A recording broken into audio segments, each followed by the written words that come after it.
क्या कह रहे हैं 76वें नंबर की गाथा में पारसमणि? क्या समझाया जा रहा है कि जो आत्म वस्तु है वो अभेद है। कैसी है? वस्तु हमेशा अभेद ही होती है, अखंड होती है। उस वस्तु को समझने के लिए भेदों के द्वारा समझा जाता। तो 76वें नंबर की गाथा में हमें यही तो समझाया जा रहा है कि आत्म वस्तु को कैसे गुणों की भावना के द्वारा, भेदों के द्वारा उसकी भावना करो। किसकी भावना की बात की गई है? आत्मा की। आत्मा की भावना क्यों करना? क्योंकि हम सब आत्मा ही है। अनादि काल से हमारी आत्मा की पर्याय में पर की भावना चलती रहती है। किसकी? क्योंकि आत्म वस्तु अमूर्तिक है, अरूपी है। मगर वो इंद्रिय ज्ञान का विषय नहीं है। उसे तो जनवाणी माता के द्वारा, लक्षण के द्वारा अपन उसे पहचान सकते हैं। हम्म? तो यहाँ पर जो बात चल चल रही है कि धर्मी जीव तीन प्रकार से अपने आत्मा की भावना करता है। दो से अपनी चर्चा आ चुकी। उत्पाद व्यय के द्वारा है, वो द्रव और पर्याय के द्वारा। दो से क्या? द्रव और पर्याय के द्वारा। ये दो दो की बात आई। या दर्शन ज्ञान स्वरूप भगवान आत्मा, ऐसे दो का विचार आया था। अब तीसरे से विचार की बात आ है ना? ये धर्मी जीव है। धर्मी जीव यानी जिसे अपनी आत्मा का ज्ञान हुआ है, ज्ञान की पर्याय में अपनी आत्मा का ज्ञान बरत रहा है। अपने आत्मा का श्रद्धान उसकी पर्याय में चल रहा है। और अभी उसकी पर्याय में, ज्ञानी जीव की पर्याय में पूर्ण स्थिरता नहीं हुई है। जब पर्याय पूर्ण स्थिर हो जाती है तो वह आत्मा पर्याय में परमात्मा हो जाता है। भावना का कोई काम ही नहीं रहता है। आगे बात समझ में है? ज्ञानी होने के बाद भी ज्ञानी अपने आत्मा का मुख्य करता रहता है, ज्ञान में, श्रद्धान में। समझ गया? और आचरण में अपने चेतन भगवान आत्मा का आनंद लूटता रहता है। तो यहाँ ये बताया जा रहा है कि धर्मी जीव उत्पाद व्यय ध्रुव ऐसे तीन प्रकार से आत्मा का विचार करता है। तो जो वस्तु है तीन प्रकार वाली है ना। हर समय वस्तु में क्या चल रहा है? जड़ क्या? अपने सामने दो तो चीजें अपने जानने में आ रही हैं। एक आत्मा, जानने देखने वाली वस्तु, और दूसरी बुद्धगल द्रव। धर्म द्रव, अधर्म द्रव, आकाश द्रव, काल द्रव। वे भी अरूपी हैं। समझ में आया? लेकिन अभी आप दो पे विचार करिए। दो को तो अच्छी तरह समझो, तो जो चीजें सामने हैं उन पे तो विचार करो। वही हरियन परमात्मा की कही हुई बातें हैं। हम्म? तो दो चीजों में अपन स्पष्ट दिख रहा है। भूतगल तरफ है, ये माइक है। माइक पहले नया था, अभी पुराना है। नए और पुराने के समय माइक है कि नहीं है? पर ये अवस्था भी उसकी चली जाएगी।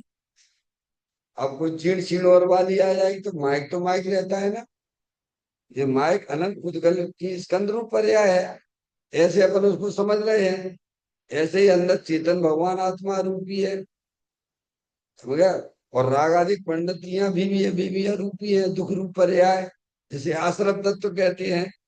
हर समय हमारी पर्याय में नया नया राग दुख रूपी पर्याय उत्पन्न हो रही है। बोलो, हो रही है कि नहीं हो रही है? 5 मिनट पहले राग हमारा दूसरा था, अभी राग दूसरा हो गया। ये भी बदल रहा, नया नया उत्पाद में हो रहा है कि नहीं राग तो विवाह परिणति में। लेकिन उस समय जानने देखने वाला चेतन भगवान आत्मा है कि नहीं है? उस राग को भी जानने वाला है कि नहीं है? तो ध्रुव रूप की है। तो ऐसे ही ज्ञानी विचार करता है, मैं आत्मा हूँ, और उसमें परिणमन हर समय चल रहा है। अब उसकी दृष्टि उस परिणमन पे नहीं है। कहाँ नहीं है? ज्ञान का परिणमन कहाँ चल रहा है ज्ञानी का? ज्ञानी ने अपनी ज्ञान में कितने को गुण करके रखा हुआ है? ज्ञानी ने अपनी ज्ञान की पर्याय में कितने को गुण किया है? तो कहते शरीर, शरीर से संबंधित जितने भी चेतन अचेतन पदार्थ हैं उनको भी गुण किया। और जो पर्याय में विभाग परिणति चल रही है ज्ञानी की पर्याय में, समझ में आया भैया? उसको भी उसने गुण कर दिया। और उत्पाद व्यय वाला जो परिणमन है द्रव्य का, उसको भी इसने गौण कर दिया। मुख्य किसको किया? वो अंदर जो अभेद अखंड ज्ञान ज्योति स्वरूप भगवान आत्मा, उसको उसके संबंध में चल रहा। ज्ञान का, श्रद्धान का और आचरण का परिणमन। ज्ञान में किसकी पकड़ है? शुद्ध ज्ञान की। पर्याय में किसकी पकड़ है ज्ञानी के? शरीर की नहीं। समझ में आया? राग की भी नहीं। अंदर जो चेतन भगवान आत्मा अभेद अखंड ज्ञान ज्योति स्वरूप अनंत शक्तियों से भरा हुआ है, वहां पे उसने ज्ञान का परिवर्तन उसका चाहता है। समझ में आ गई बात? हम्म? ज्ञानी के ज्ञान शुद्ध ज्ञान की पर्याय में अपने चेतन भगवान आत्मा की पकड़ है। श्रद्धान में उसके अपने चेतन भगवान आत्मा का श्रद्धान बन रहा है। हम्म? और चारित्र में जितना अंश अंदर झुका हुआ है, समझ में आया, उतना उसकी पर्याय में वीतरागानंद दशा भी है। समझा? तो ऐसे ज्ञानी अपने आत्मा को तीन प्रकार से विचार करता है। आगे बेटे समझ में? तो धर्मी जीव उत्पाद व्यय ध्रुव ऐसे तीन प्रकार से आत्मा का विचार करता है। अब देखना, जिसे आत्मा का अनुभव हो गया, वह भी ऐसा विचार करता है। ज्ञानी भी विचार करता है। क्यों करता है ज्ञानी? क्योंकि अभी उसकी पर्याय में परमात्मा दशा प्रकट नहीं हुई है। तो समझ में आया? इसलिए ज्ञानी भी। अब और क्या है उसके पास, बताइए आप। है ना? तो वो भी विचार करता है। वो कहते हैं जिसे आत्मा का अनुभव करना है, यानी अज्ञानी जी, जिसे अभी अपने आत्मा का अनुभव करना है, आनंद लूटना है, तो क्या करना? भाई आनंद तो आत्मा में ही मिलेगा ना। क्योंकि आनंद नाम की जो शक्ति है, जो गुण है, वो किसमें है? अरे बोलो भगवान। भगवान ने 6 द्रव्य बताए। जीव द्रव, उदगल द्रव, धर्म द्रव, अधर्म द्रव, आकाश द्रव, काल द्रव। अब आप लोग मुझे ये बताइए कि जो सुख शांति जो अनादि काल से हम परस्य के द्वारा लेना चाहते हैं, क्या आपको मिल पाई आज तक? मिलने की कोई संभावना दिखती है क्या? क्या समझ में आ रहा है? हम्म? अब अज्ञानी जीव है, जब उसे मालूम पड़ गई है कि सुख शांति स्वरूप तो आत्मा का गुण है, आत्मा की शक्ति है, हर जीव को आत्मा चाहिए, क्योंकि सभी सुख शांति चाहते हैं। जे त्रिवन में जीव अनंत, सुख चाहे दुख तय बैवन। आपको हमको मौका मिला है जनवाणी माता के द्वारा सत्य बस सुनने का मिला है। ये कोई सामान्य बात नहीं है। समझ गए आप? धर्म के नाम पे बहुत बड़ी बड़ी बातें कर लेते हैं, बहुत बड़ी बड़ी खूब विस्तार कर लेते हैं, लेकिन मेन चीज पे ध्यान ही नहीं देते हैं, और मेन चीज की बातें भी नहीं करते। तो अज्ञानी को भी अगर परिणमन में सुखी होना है, तो उसे भी अपने आत्मा अनुभव करना है। यानी तो अनुभव क्यों करना? क्योंकि आत्मा में ही तो आनंद भरा हुआ है, आत्मा में ही तो शांति भरी हुई है। बाकी के 5 द्रव्यों में कहाँ शांति है? समझ में आया कि तुम जड़ है। और जिन आत्माओं ने अपनी आत्मा में शांति प्रकट कर ली है, वे भी तुम्हें शांति नहीं दे सकती, क्योंकि उनकी शांति उनके काम की, हमारे क्या काम की? अरे पड़ोसी के पास में करोड़ों रुपए हो तुम्हारे, तुम्हें देगा क्या? क्यों? अरे देगा क्या? कोई देने लेने की व्यवस्था है विश्व में क्या? अपने अनंत परमात्मा है, फिर अनंत चतुष्टय प्रकट कर लिया, अनंत सुखी है बेजी, चलो भी क्या तुम्हें दे देंगे? क्योंकि भगवान ने कहा कि एक तरफ दूसरी तरफ वो स्पर्श ही नहीं करता है, दोनों के बीच में वज्र की दीवार है, अत्यंत अभाव है।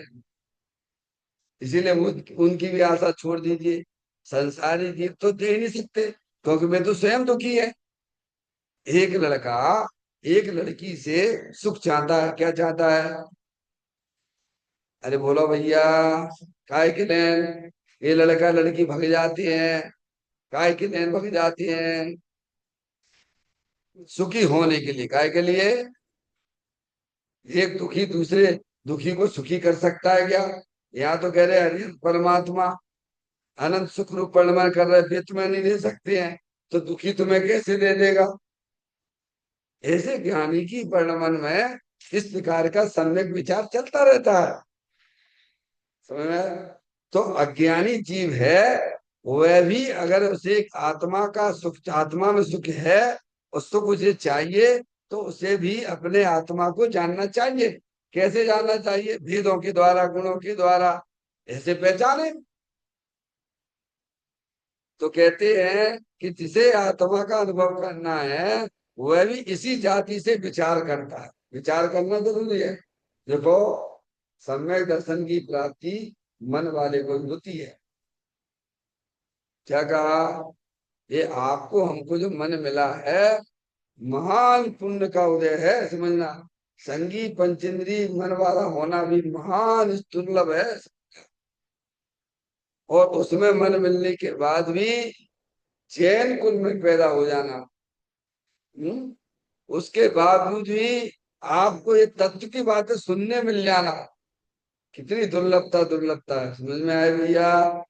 इन सब हद को हम सब आप पार कर चुके हैं। अब आपको तो बस कुछ नहीं है। जैसे अपन जाते हैं ना, घर में जाते हैं, तो महिला रसोई बना के रख देती है डाइनिंग पे, खाना नहीं है बस, और क्या करने तुम्हें भैया? मेहनत तो ज्ञानियों ने की है, हमारे पूर्वाचार्यों ने की है। अब बना के दे दिया, तो अब तुमने कहा तो क्या करा जाए भगवान? है पारसमणि। है? तो यहाँ ये कहते हैं कि से आत्मा का अनुभव करना है, वह भी इसी जाति से विचार है। अनुभव करना काय के लिए करना? सुखी होने के लिए। काय के लिए करना? क्यों? आत्मा में ही सुख नाम का गुण है, शांति नाम का गुण है। तो शांति चाहिए तो अपने चेतन भगवान आत्मा को पहचानिए। क्योंकि आप आत्मा हो, ये आप अपने आप को लड़का लड़की देखते हो, मानते हो, ये तुम्हारी अज्ञान दशा है।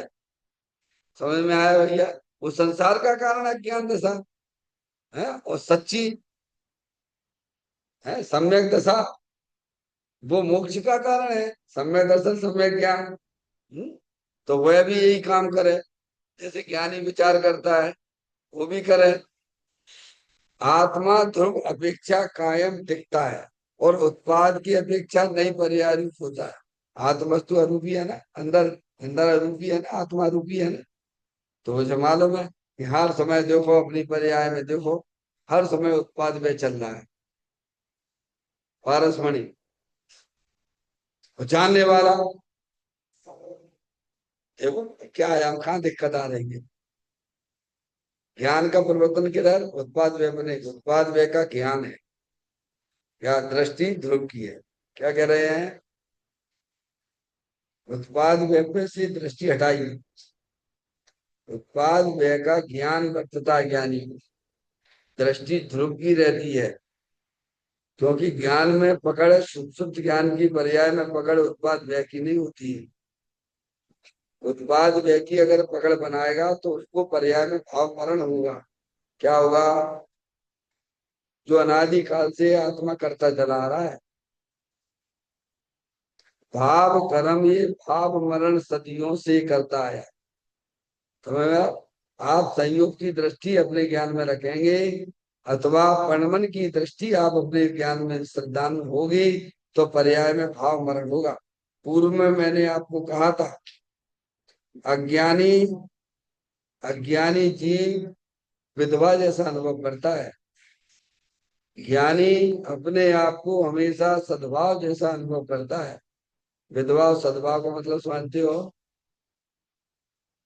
जैसे किसी महिला का पति घर में तो है, लेकिन उसे उस पति का कोई लाभ नहीं मिलता है।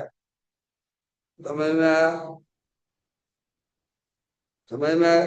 पति घर में होने पर भी पति का लाभ नहीं मिलता, तो विधवा जैसी अनुभव करते। समझ?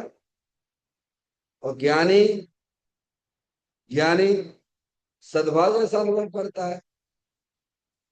दोनों का एक दृष्टांत है। ज्ञानी हमेशा सद्भाव इंतकालिक ध्रुव भगवान आत्मा जो हमेशा उपस्थित है, तो उसका उसका लाभ लेता रहता है। और अज्ञानी संयोग संयोग संयोगी भाव की दृष्टि किए हुए है, और अभाव जैसा भाव मरण हो रहा है। तो जब तक भाव मरण होगा तब तक तो संसार चक्र चालू रहेगा। समझ में आ गया? तो ज्ञानी सद्भाव जैसा अनुभव करता है। समझ में आ गई? मुझे समझ में आया। हम्म? पर्याय में ये सब काम कहाँ चल रहा है? जहां हमने स्त्री की बात की है, वहां आप पर्याय को स्त्री समझना। समझ में आया? और जहाँ पति की बात की है, वहां अपना त्रिकालिक ध्रुव भगवान आत्मा समझ रहे हैं। तो कहते हैं वो है आत्मा ध्रुव अपेक्षा कायम और टिकता है। कैसा है? देख लीजिए आप। अरे देखो ना भगवान, आपके पड़मन में पड़मन चल रहा है कि चल रहा है विभाव रूप परिणति हर समय जा रही आ रही है कि नहीं है, बोलो। और जानने देखने वाला, उसे भगवान ध्रुव भगवान आत्मा कहते हैं। देखना, आत्मा ध्रुव अपेक्षा कायम टिकता है, उत्पाद की अपेक्षा नई पर्याय रूप होता है। देखो अभी अपनी अपन को राग हो रहा है, जनवाणी सुनने का राग, सुनाने का राग, ये नया उत्पन्न हुआ। इससे पहले दूसरे राग थे, वे चले गए, लेकिन आप रह के नहीं रहे जानने देखने वाले। तो कहते हैं उत्पाद की अपेक्षा से नई पर्याय रूप होता है, नई पर्याय रूप होता है। तुम्हें पर्याय आत्मा ही की है ना। आत्मा से कोई ऐसा नहीं परद्रव्य जैसे भिन्न है। पारसमणि, ध्यान दो जरा, क्या कह रहे हैं? जो आत्म वस्तु पर्याय रूप होता है, परमन में कौन है? अरे परमन में कौन है? अरे आत्मा ही तो है ना। परमन के बिना कोई आत्मा होता है क्या? हम्म? समझना कह रहा है इसी। तो क्या परमन रूप होता है, उत्पाद की अपेक्षा परमन। राग किसको बुरा है? फिर दुखी कौन होता है पर्याय में? आत्मा अलग होता है, ध्रुव अलग होता है, ऐसा है क्या? वेद से तो आत्मा ही हो रहा है ना, है ना? तो कहते हो उत्पाद की अपेक्षा नई पर्याय रूप होता है, और व्यय की अपेक्षा पूर्व पर्याय नष्ट होती है। देखो हर समय देखिए, आपने अपने में देखिए आप, हर समय परिवर्तन चल रहा है। मैंने, अगर भाव मरण से बचना तो भगवान आत्मा की तरफ दृष्टि कर लीजिए आप। भाव मरण से बचना, यही आत्मा का भाव मरण है। जब तक पर्याय में भाव मरण होगा, तब तक ये कार्बन वर्गना जो पूरी लोकाकाश में है ना, वे तुम्हारे भाव मरण है दुखी। समझ गया? आप तो सद्भाव रूप से जीवन जियो ना। क्यों विधवा जैसे जीवन जीते हो? तुम्हारा भगवान आत्मा तो हर समय उपस्थित है ना। और उस महिला जो विधवा जैसा अनुभव कर रही है, उसका पति सबसे सामर्थ्यवान है, विश्व का सबसे सुंदर व्यक्ति है, क्या? और फिर भी कैसा विधवा जैसा अनुभव कर रही? कहने कर रही थी विधवा जैसा अनुभव? क्या कमी तेरे पति में है? नहीं आई समझ? जो विधवा महिला, विधवा नहीं है तो सद, है तो उसका पति जिंदा बैठा है, लेकिन अनुभव कर रही विधवा जैसा। कैसा? मर गया हो तो समझ में आए कि वो विधवा है, लेकिन पति होने पर भी वह विधवा जैसा अनुभव कर रही है। ये उसकी अज्ञान दशा है। समझ में आ गई बात? क्योंकि उसका पति तो विश्व में सबसे सुंदर है, सबसे शक्तिशाली है। पति नहीं हो तो बात अलग है, कि पति तो बिल्कुल बैठा हुआ है, उनके सामने बैठा हुआ है। और बोलो क्या? लेकिन फिर भी अपने आप को पति रूप अनुभव नहीं करते। अब बताओ, तकलीफ इस बात की है। तो इसीलिए विधवा जैसा अनुभव करती है ना? पति उसका होने पर भी वह महिला अपने आप को विधवा जैसा अनुभव कर रही, तो अज्ञानी विधवा जैसा अनुभव करता है। वह है तो उसके पास भी ऐसी आत्मा, क्या? उसके सामने हर समय विराजमान है, अनंत शक्तियों, सबसे सुंदर, लेकिन विधवा जैसा अनुभव कर रही है। कौन विधवा है? पर्याय स्त्री। पर्याय यानी स्त्री, लड़की। पति यानी तो भगवान आप। समझ में आया? तो कहते हैं वह की अपेक्षा पूर्ण रूप से नष्ट होता है, हो ही रहा है, देखिएगा हर समय, जानने देखने वाले ने। अब देखना, ऐसे तीन रूप परिणमता है, उत्पाद व्यय ध्रुव युक्तम सत, जो तत्वा शुद्धि में अपना आप सब पढ़ते ही, सत द्रव लक्षण। अब देखना, यह भी व्यवहार है, परिणमता है। परिणमन कहना ये व्यवहार है, क्या है? ध्रुव वस्तु को परिणमन रूप से कहना, बताना, ये व्यवहार है क्या? आत्म वस्तु तो कहाँ, तो अपरिणमन स्वरूप वाली है। कैसी है? परिणमन करके क्या हो गया बताओ, क्या पर्याय रूप हो गया क्या आत्मा? अरे दो चीजें हैं, लड़की है, उसका पति है। अब दोनों अलग अलग हैं कि नहीं है, बोलो भैया। अरे बोलो, है कि नहीं है? क्या लड़का लड़की हो जाएगा, कि लड़की लड़का हो जाएगा भैया? हैं? समझ में आए? पारसमणि, दोनों अलग अलग हैं, उन्हें अलग पर्याय को परे, और परिणमन रूप से कहना, परिणमन रूप से कहना मतलब क्या? अरे आप ही इंजीनियर हो, आप डॉक्टर, महिला को बोल देते हैं, अरे आप तो डॉक्टर ही हो, आप ही हो।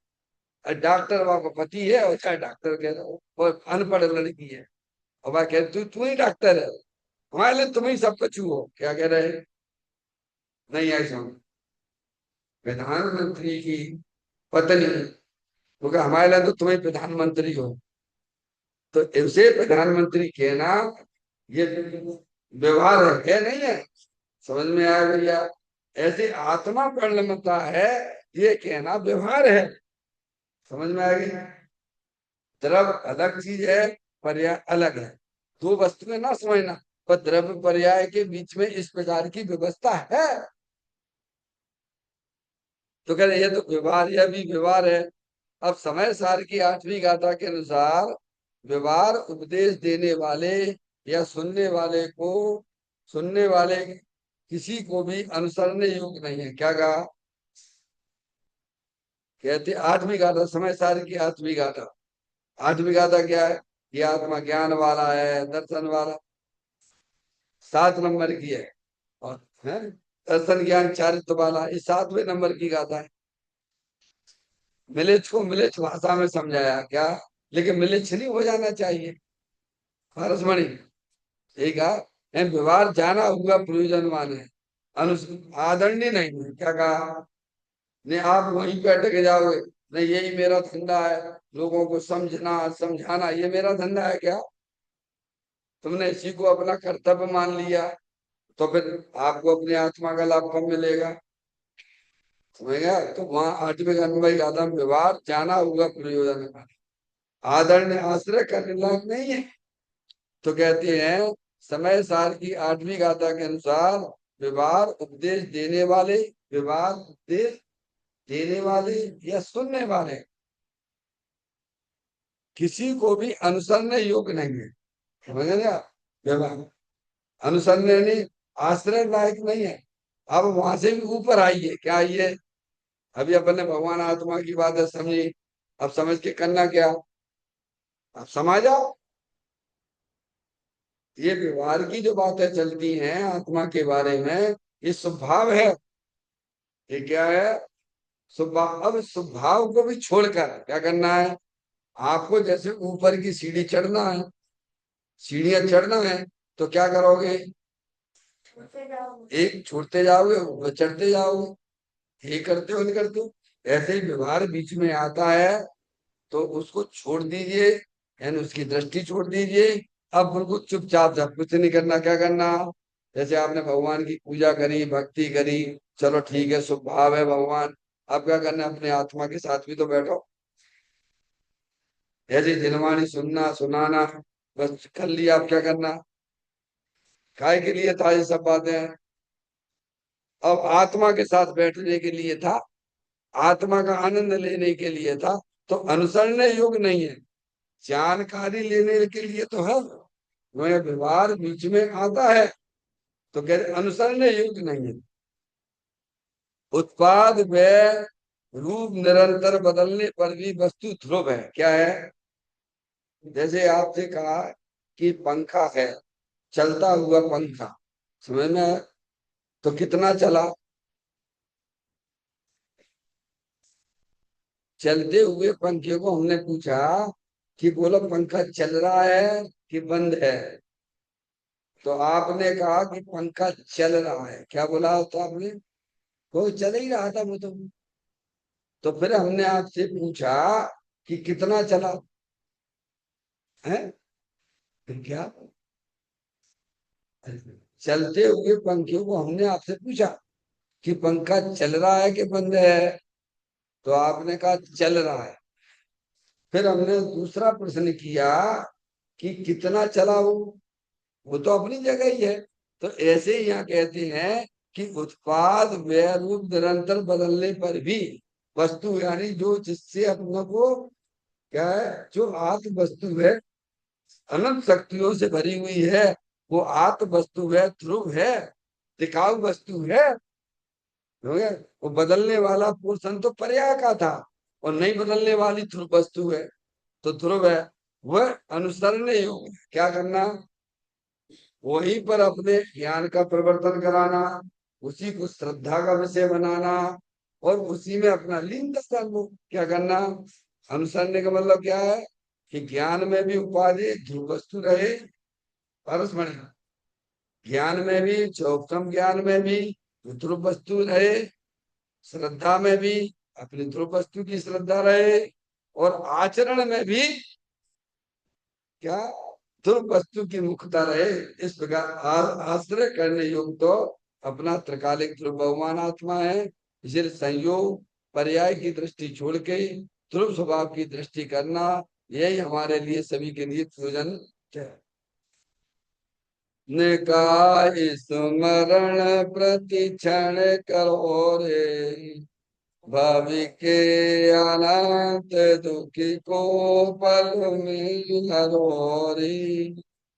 अक्षय अनंत निज सुख निदान पाओ, गाओ अरे नित इसी के गीत गाओ, गाओ अरे नित इसी के गीत गाओ।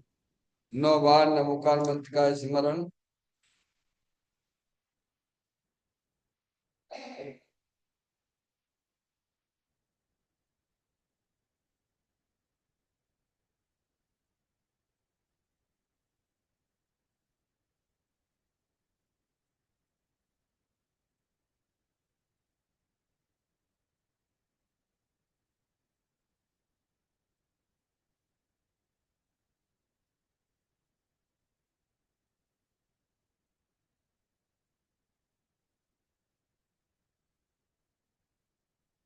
बोलो द्वादशांग जनवाणी माता की जय। महान जैन धर्म की जय।